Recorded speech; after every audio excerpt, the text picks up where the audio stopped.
സിനിമകളിലും സീരിയലുകളിലും വർഷങ്ങളായി നിറഞ്ഞു നിൽക്കുന്ന അഭിനേത്രിയാണ് അംബിക മോഹൻ. അമ്മ, അമ്മായിയമ്മ, ചേച്ചി തുടങ്ങിയ റോളുകളിൽ സൂപ്പർ സ്റ്റാറുകളുടെ ഒപ്പം വരെ അംബിക അഭിനയിച്ചു കഴിഞ്ഞു. 300ഓളം സിനിമകൾ താരം ഇതിനോടകം മലയാളത്തിൽ ചെയ്തു. കൂടാതെ മെഗാ സീരിയലുകളിലടക്കം ഗംഭീര വേഷങ്ങൾ ചെയ്തു.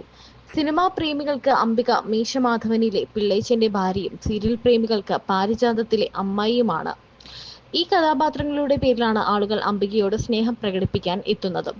ചിങ്ങപ്പെണ്ണിന് കണ്ണെഴുതാൻ എന്ന ആൽബത്തിൽ സുരേഷ് ഗോപിയുടെ അമ്മയായി അഭിനയിച്ചുകൊണ്ടാണ് അംബിക മോഹൻ ഈ രംഗത്തേക്ക് കടന്നു വന്നത്. മക്കളെ വിവാഹം ചെയ്തയച്ച് സ്വസ്ഥമായി കഴിയുന്ന കാലത്തായിരുന്നു അംബികയെ തേടി അവസരങ്ങൾ എത്തിയത്.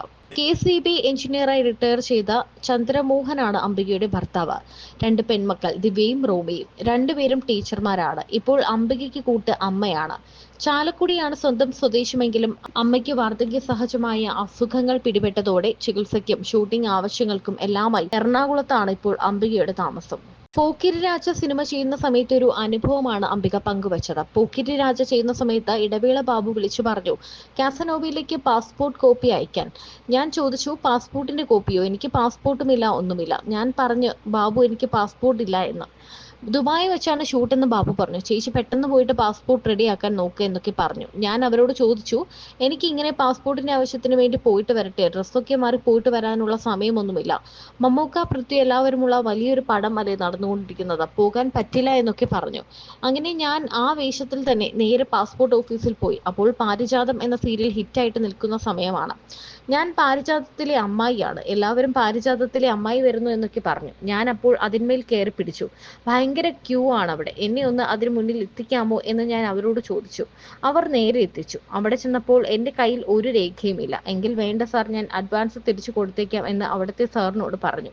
പുള്ളി ഒരു കാര്യം പറഞ്ഞു, ഒരു കാര്യം ചെയ്യ്, പഠിച്ച സ്കൂളിൽ നിന്ന് TC വാങ്ങിച്ചു കൊണ്ടുവരാൻ.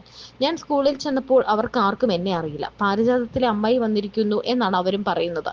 അങ്ങനെ ഞാൻ അവരോട് കാര്യം പറഞ്ഞ് TC വാങ്ങിച്ചു. അവിടെ കൊണ്ടുകൊടുത്ത് എനിക്ക് 2 ആഴ്ചയ്ക്കുള്ളിൽ പാസ്പോർട്ട് കിട്ടിയെന്നും അംബിക പറയുന്നു. വല്ലാണ്ട് ഇങ്ങനെ ടെൻഷൻ അടിച്ച് അതിനെക്കുറിച്ച് ചിന്തിച്ച് മനസ്സിതാക്കൂല. ഞാൻ തന്നെ ഓർക്കും, ഇത് അങ്ങനെ ആക്കിയിട്ട് ഒരു കാര്യമില്ല, നമുക്ക് ശരിക്കും കൊണ്ടുവരണമെങ്കിൽ നമ്മൾ തന്നെ വിചാരിക്കണം. അതെ അതെ അതെ, തീർച്ചയായും. അപ്പൊ പിന്നെ ഈ വെറുതെ ടെൻഷൻ അടിക്കുന്ന നേരത്തെ എന്താണ് ഇതിന്റെ ഒരു പോംവഴി എന്ന് വിചാരിച്ചപ്പോൾ ഞാൻ അതുകൊണ്ട് കുറെ ടെൻഷനുകളൊക്കെ ഞാൻ തന്നെ കളയും. അതെ, ടെൻഷൻ പകുതി നമ്മുടെ ലൈഫിൽ നിന്ന് ഒഴിഞ്ഞാൽ തന്നെ നമുക്കൊരു കുറെ ഇതുണ്ട്. അത്രേ ഉള്ളൂ അങ്ങനത്തെ. ചേച്ചി പിന്നെ പെട്ടെന്നാണെങ്കിൽ പാസ്പോർട്ട് എടുത്തിട്ട് 2-3 ദിവസത്തിനുള്ളിൽ പാസ്പോർട്ട് എടുത്ത് പെട്ടെന്ന് ഒരു ഷൂട്ടിന്റെ ലൊക്കേഷനിൽ പോയി എല്ലാ കഥകളും അറിഞ്ഞിട്ട് പിന്നെ നാട്ടിലേക്ക് വരുന്നു, പിന്നെ ദുബായി പോകുന്നു, പിന്നെ വരുന്നു, പിന്നെ ബാങ്കോക്കിൽ പോകുന്നു, പിന്നെ മലേഷ്യ പോകുന്നു. എന്താണ് സത്യം പറയാട്ടോ, എനിക്ക് അങ്ങനെ വലിയ വലിയ സ്വപ്നങ്ങളൊന്നും ഉണ്ടായില്ല. കാരണം എനിക്ക് ഇങ്ങനെ സിനിമ ചെയ്ത് കിട്ടിക്കഴിഞ്ഞപ്പോ എനിക്ക് ഭയങ്കര സന്തോഷമായി. ഹസ്ബൻഡ് എഞ്ചിനീയർ ആയിരുന്നു ഇലക്ട്രിസിറ്റി ബോർഡിൽ. അപ്പൊ നമ്മളെ പുറത്തൊന്നും ഇറങ്ങി ആരും അറിയുന്നില്ല. അതേസമയം നമ്മളൊരു മേഘമൽഹാർ ഫസ്റ്റ് പടം, സെക്കൻഡ് മീശമാധവൻ വന്നു കഴിഞ്ഞിട്ട് അതിന് മുന്നേ എനിക്ക് തോന്നുന്നു എന്റെ ഹൃദയത്തിനുടമ ചെയ്തിട്ടുണ്ട്. അല്ല, അത് മീശമാധവന്റെ സമയത്ത് തന്നെ ചെയ്ത് എന്റെ ഹൃദയത്തിനുടമ അത് ഒന്നിച്ചാണത്. അപ്പൊ ഞാൻ എന്ത് ചെയ്തു, ഇത് നമ്മളെ അറിഞ്ഞു തുടങ്ങി. മീശമാധവനൊക്കെ കഴിഞ്ഞപ്പോ നമ്മളിങ്ങനെ പോകുമ്പോ പിള്ളേച്ചാന്നൊക്കെ വിളിക്കുമ്പോ അതൊക്കെ നമ്മളിങ്ങനെ ഞെട്ടി നോക്കി, നമ്മളൊക്കെ ഇങ്ങനെയൊക്കെ വിളിക്കുവോ എന്നൊക്കെ ഉള്ളതായി നമ്മുടെ. അങ്ങനെ നിൽക്കുന്ന സമയത്ത് അങ്ങനെ പോണം എന്നുള്ള ഒരു ആഗ്രഹം എനിക്കുള്ളൂ. ഞാൻ എനിക്കൊന്നു അപ്പൊ എല്ലാവരും ഓരോ പടങ്ങൾ വരും, സൈൻ ചെയ്തും അഡ്വാൻസ് ഒക്കെ വാങ്ങും, പടങ്ങൾ പോയി ചെയ്യും. അങ്ങനെ പോയിക്കൊണ്ടിരിക്കുന്ന സമയം കാസനോവയുടെ കാര്യം പറഞ്ഞു. അപ്പൊ ഞാൻ പറഞ്ഞു, എനിക്ക് ഭയങ്കര സന്തോഷമായി, കാസനോവ നല്ല പടം. അങ്ങനെ ഞാൻ പോക്കിരാജ ചെയ്യുന്ന സമയത്ത് ഇടവേളബാബു വിളിച്ചോണ്ട് കാസനോവയിലേക്ക് പാസ്പോർട്ട് അയക്കാൻ പറഞ്ഞു, കോപ്പി. പാസ്പോർട്ടിന്റെ കോപ്പിയാണ്, എനിക്ക് പാസ്പോർട്ടും ഇല്ല, ഒന്നുമില്ലാത്ത ഞാനവിടെ ഞാൻ വിളിച്ചോണ്ട്, ബാബു എനിക്ക് പാസ്പോർട്ടൊന്നും ഇല്ല. പിന്നെ എന്തിനാണ് എടുത്തത്, ഷൂട്ട് ദുബായിൽ വെച്ചിട്ടാണ് നടക്കുന്നത്. അങ്ങനെ ചേച്ചി പെട്ടെന്ന് പോയിട്ട് പാസ്പോർട്ട് റെഡിയാക്കാൻ നോക്കുന്നത് പറഞ്ഞു. ഞാൻ എവിടെ പോയി പാസ്പോർട്ട്? അപ്പൊ അപ്പുറത്ത് പോക്കിരാജ ഷൂട്ട് നടക്കുന്നത്. അപ്പൊ ഞാൻ അവരോട് പറഞ്ഞു, എനിക്ക് ഇങ്ങനെ പാസ്പോർട്ടിന് വേണ്ടിയിട്ടൊന്ന് പോയാലോ. അപ്പൊ പറഞ്ഞു, ഡ്രസ്സൊക്കെ മാറി പോയിട്ട് വരാനുള്ള സമയമൊന്നുമില്ല, കാരണം മമ്മൂക്ക, പൃഥ്വി എല്ലാവരും ഉള്ള വലിയൊരു പടമല്ലേ നടന്നുകൊണ്ടിരിക്കുന്നത്, പോകാൻ പറ്റത്തില്ല എന്നൊക്കെ പറഞ്ഞു. അങ്ങനെ ഞാൻ ആ വേഷത്തിൽ തന്നെ നേരെ പാസ്പോർട്ട് ഓഫീസ് തിരിച്ചത്. അപ്പൊ ഉണ്ടായൊരു ഗുണം എന്തായെന്ന് അറിയാം, ചിലപ്പോൾ മാറി ഇങ്ങനെയൊക്കെ പോയിരുന്നെങ്കിൽ ആരും മൈൻഡ് പോലും ചെയ്യില്ലല്ലേ. അതെന്താ വെച്ചാൽ പാരിജാതം എന്നൊരു സീരിയൽ ഹിറ്റായിട്ട്, അപ്പൊ ഞാൻ പാരിജാതത്തിലെ അമ്മായിയാ. അപ്പൊ എന്റെ ഇത് പാരിജാതത്തിൽ അമ്മായി വരുന്നു എന്ന് പറഞ്ഞ എല്ലാരും. അപ്പൊ ഞാൻ വിചാരിച്ചു എല്ലാരും ഇങ്ങനെ പറയണ്ടല്ലോ. അപ്പൊ ഞാൻ അതുമ്പോ കയറി പിടിച്ചു. ഞാൻ പറഞ്ഞു അത് അപ്പൊ അരുണ് എന്തെടുക്കുന്നു സീമ, അതൊക്കെ കഥകളൊക്കെ പറഞ്ഞു. ഞാൻ പറഞ്ഞു എന്നെ ഒന്ന് പാസ്പോർട്ട് ഓഫീസറുടെ മുന്നിലൊന്ന് എത്തിക്കാൻ പറ്റുമോ എന്ന് ചോദിച്ചു. ഭയങ്കര ക്യൂ ആണ് അവിടെ. അപ്പൊ ഇവരൊന്ന് ഇതിലേ വാന്ന് പറഞ്ഞാൽ അവരെന്നെ കൊണ്ട് നേരെ അവിടെ എത്തിച്ചു കഴിഞ്ഞാൽ ഞാൻ അവിടെ ചെന്ന് കഴിഞ്ഞപ്പോ എന്താന്ന് ചോദിച്ചു, സാർ എനിക്ക് പാസ്പോർട്ട് ഇല്ല. അപ്പൊ എന്നോട് ചോദിച്ചു SLC ബുക്ക് ഉണ്ടോ? ഇല്ല സാർ. ഇല്ല, ഞാൻ അവിടെ നിന്ന് എടുത്തു നോക്കാൻ ഇനി തപ്പി എടുക്കണ്ടേ മാരേജ്. ഞാൻ അയ്യോ സാർ അതൊക്കെ എവിടെയാന്നുള്ളത് ഒരു പിടി. പിന്നെ എന്താ കയ്യിലുള്ള? ഞാൻ ഇപ്പൊ കയ്യില് ഒന്നുമില്ല, കാരണം ഒരു സാധനം ഇല്ല. പിന്നെ അവസാനം എന്നോട് പറഞ്ഞു ഒരു കാര്യം ചെയ്യേ, അങ്ങേര് ഇങ്ങനെ വിഷമിച്ചിരിക്കുന്നതാണ്. ഞാൻ പറഞ്ഞു അതിലാണ് സാറിൻ്റെ അടുത്ത് ഞാൻ പറഞ്ഞു സാറ് വിഷമിക്കണ്ട, ഇല്ലെങ്കിൽ സാറില്ല ഞാൻ ഈ അഡ്വാൻസ് തിരിച്ചു കൊടുത്തേക്കാം, സാർ വിഷമിക്കണ്ടെന്ന് പറഞ്ഞു. അപ്പൊ പുള്ളിനോട് പറഞ്ഞു ഒരു കാര്യം ചെയ്യും, പഠിച്ച സ്കൂൾ അറിയാമോ എന്നോട് ചോദിക്കാം. ഞാൻ പറഞ്ഞു 10ാം ക്ലാസ് പഠിച്ചോ? ഞാൻ സാർ 10ാം ക്ലാസ് പാസ്സായിട്ടുണ്ട് ഞാൻ. എന്നൊരു കാര്യം ആ സ്കൂളിൽ പോയിട്ട് അവരുടെ അവിടെ നിന്ന് TC വാങ്ങിക്കൊണ്ടുവരാം. അങ്ങനെ ഞാൻ അവിടെ സ്കൂളിൽ പോയി. അപ്പൊ സ്കൂളിൽ ചെല്ലുമ്പം സ്കൂളിലെ ടീച്ചേഴ്സൊക്കെ മാറി കാലങ്ങൾ എത്ര കഴിഞ്ഞിരിക്കണം. എന്നെ ഇവിടെ ഞാൻ ചെന്നപ്പോ എല്ലാരും പാരിജാതത്തിലെ അവർക്ക് ആകെ അറിയാവുന്നത് അംബികാമോഹൻ, അംബിക സ്കൂളിൽ പഠിച്ചതാണോന്നോ അവരാരാന്നോ ഒന്നും അറിയില്ല. പാരിജാതത്തിൽ അവര് വന്നു എന്ന് മാത്രമേ അറിയുള്ളൂ. ഞാൻ വിചാരിച്ചു അതന്നെ വലിയൊരു കാര്യം. നേരെ അവിടെ കയറി ചെന്ന് ഞാൻ പഠിച്ചത് ഇതൊക്കെ പറഞ്ഞ് അങ്ങനെ എനിക്ക് സ്കൂളിൽ നിന്ന് TC തന്നു. ആ TC കൊണ്ട് കൊടുത്ത് എനിക്ക് 1-2 ആഴ്ച ആയപ്പോഴേക്കും എനിക്ക് പാസ്പോർട്ട് കിട്ടി. ആ പാസ്പോർട്ട് കിട്ടിയിട്ടുള്ള രസം കേക്ക്, ഫസ്റ്റ് ഷൂട്ട് ദുബായിലാണ്. അപ്പൊ ഞാൻ ദുബായി പോകാനായിട്ട് വലിയ പെട്ടിയൊക്കെ എടുത്തിട്ട് അതില് സാധനങ്ങളൊക്കെ അടുക്കി വെച്ച് ആദ്യമായിട്ട് ദുബായിക്ക് പോകല്ലേ. രാത്രി ഉറക്കേ ഇല്ല, ഉറങ്ങാൻ പറ്റുന്നില്ല, കാരണം അവിടെ എങ്ങനെ പോകും, ഫ്ലൈറ്റിൽ കയറുന്നതിനെ കുറിച്ചൊക്കെ ചിന്ത. അങ്ങനെ മോനും ഒക്കെ വന്നിട്ടുണ്ട്, മോളുടെ ഭർത്താവൊക്കെ വന്നിട്ടുണ്ട്. ഞാൻ പറഞ്ഞു മിക്കവാറും ഞാൻ നാളെ മറ്റന്നാളെ പോകും. അപ്പൊ ബാബു പറഞ്ഞു ഞാൻ വിളിക്കുമ്പോ തന്നെ ചേച്ചി റെഡി ആയിക്കോണം. അപ്പൊ എല്ലാ സാധനവും അങ്ങനെ ഇതെല്ലാം എടുത്തിരിക്കും. ദിവസം രാത്രി നോക്കും വിളിയില്ല. അങ്ങനെ വിളിക്കാണ്ടായിട്ട് 3-4 ദിവസം അങ്ങനെ പോയി. അപ്പൊ ടെൻഷൻ വേറെ ആരെങ്കിലും കയറി പോയോ എന്നുള്ള ടെൻഷൻ.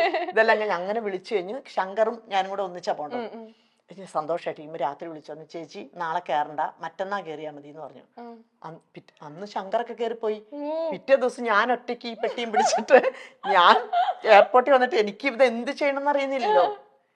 അപ്പൊ ഞാൻ ബാബുവിനെ വിളിച്ചിട്ട് ബാബു ഞാൻ എയർപോർട്ടിൽ നിൽക്കും, ഞാൻ എങ്ങോട്ട് പോകണം, എന്റെ കൂടെ ഒരു ക്യാമറയും തന്നിട്ടുണ്ട്. അപ്പൊ ചേച്ചി ഒന്നും ചെയ്യണ്ട, അവിടെ ഞാൻ ഒരാൾ വരും, ചേച്ചിനെ അവരെ അങ്ങോട്ട് കൊണ്ടുപോകും. അങ്ങനെ ഞാൻ ഫസ്റ്റ് കാസിനോട് ഷൂട്ടിന് ദുബായിലേക്ക് എത്തി. പിന്നെ ഞാൻ ദുബായിൽ എത്തി കഴിഞ്ഞിട്ട് അവിടെ നിന്നാണ് ഞാൻ സെവൻസിന് അഡ്വാൻസ് വാങ്ങി വെച്ചിട്ടുണ്ട്. സെവൻസ് അത് ചെയ്യണം, തിരിച്ചു വരണം. സെവൻസ് ചെയ്യണമെങ്കിൽ വിളിച്ചു സെവൻസിന്റെ ഷൂട്ടാണ് വരണം, ഡേറ്റ് ഒക്കെ തന്നു. അപ്പൊ എനിക്ക് അവിടെ നിന്ന് പോരണ്ടേ. അപ്പൊ ഞാൻ അവിടെ നിന്ന് സെവൻസിന്റെ ഷൂട്ട് അവിടെ നിന്ന് ആ ഷൂട്ടിന് വേണ്ടി ഞാൻ തിരിച്ച് കോഴിക്കോട് വരുന്നു. ഫ്ലൈറ്റിലാട്ടോ. സന്തോഷങ്ങൾ പണ്ടത്തെ പോലെ വന്നു. സെവൻസ് കഴിഞ്ഞിട്ട് വീണ്ടും ഞാൻ കാസിനോയ്ക്ക് വേണ്ടിട്ട് ദുബായി പോയി. ഈ പാസ്പോർട്ട് അത് കഴിഞ്ഞിട്ട് അവിടെ ഷൂട്ട് കഴിഞ്ഞ് തിരിച്ചു വരുമ്പോ പറഞ്ഞു അടുത്ത ഷൂട്ട് ബാങ്കോക്കാന്ന്. അമ്പോ നമ്മുടെ കത്തല്. പിന്നെ ഇതേ പോണു ബാങ്കോക്ക്. പിന്നെ മക്കളോടൊക്കെ പറഞ്ഞു ഇനി ചിലപ്പോ ഞാൻ പല സ്ഥലങ്ങളിലും നിങ്ങൾക്ക് കാണാൻ കിട്ടുമ്പോ. അതൊക്കെ കഴിഞ്ഞ് വന്ന് ബാങ്കോക്ക് അടിച്ചു പൊളിച്ചു വന്ന് നല്ല വർക്കായിരുന്നു, നല്ല രസമായിട്ട് പോയത്. കുറെ കുട്ടികളൊക്കെ ആയിട്ട് നല്ല രസമായിട്ട്. അന്നാണ് റോമ ഞാനും കൂടെ ഭയങ്കര കൂട്ടായിരുന്നു. അപ്പൊ അതൊക്കെ കഴിഞ്ഞ് ഞങ്ങൾ ഇവിടെ വന്നു. കഴിഞ്ഞപ്പോ പറഞ്ഞു ചേച്ചി പിന്നെ ഇവിടെ ബാങ്കോക്ക് കഴിഞ്ഞ് വന്നപ്പോഴാണ് എന്നോട് പറഞ്ഞേ കൗബോയ് എന്ന് പറഞ്ഞൊരു പടം മലേഷ്യയിൽ ഷൂട്ട്, പാസ്പോർട്ട് ഇല്ലേ ചേച്ചിക്ക്? ഞാൻ പിന്നെ നേരെ പോണു കൗബോയ് ഷൂട്ട്. ഞാന് ലേന ആസിഫ് അങ്ങനെ ഞങ്ങളെല്ലാരും ഒരു ഗാങ് ആയിട്ട് നേരെ ഇർഷാദ് ഒക്കെ കൂടെ മലേഷ്യ. അവിടെ പോയി കുറച്ച് ദിവസം ഷൂട്ട് കഴിഞ്ഞ് തിരിച്ചു വന്നു. ഫസ്റ്റ് ഷോ വന്ന് അതാണ് ദൈവത്തിന്റെ ഒരു ഭാഗ്യം. ഞാൻ പറഞ്ഞ എനിക്കെന്ന് പറഞ്ഞ ഒരിക്കൽ പോലും കിട്ടാത്ത ഓരോ കാര്യങ്ങളാണ്. ഇവിടെ വന്നൊരു 4 മാസം കഴിഞ്ഞപ്പോ എന്നെ USA ഒരു ഷോയ്ക്ക് വിളിക്കുന്നു. അപ്പൊ ഞാൻ USA എന്നിട്ട് പറയുന്നു 9 രാജ്യങ്ങളുണ്ട്. USA 9. അങ്ങനെ USA പോയി. അത് കഴിഞ്ഞ് സിംഗപ്പൂർ പോയി, ഓസ്ട്രേലിയ പോയി, പോയി. USA തന്നെ 9 വർഷം പോയി. ഇതൊക്കെയാണ് നമ്മുടെ ജീവിതത്തില് ഈ പാസ്പോർട്ട് ലക്കായിട്ട് കിട്ടിയത്. ഞാൻ എടുത്ത ആളോട് ഞാൻ പ്രാർത്ഥിക്കാം, തന്ന ആള് നന്നായി വരട്ടെ. അദ്ദേഹത്തിന്റെ കൈ നല്ലൊരു കൈ.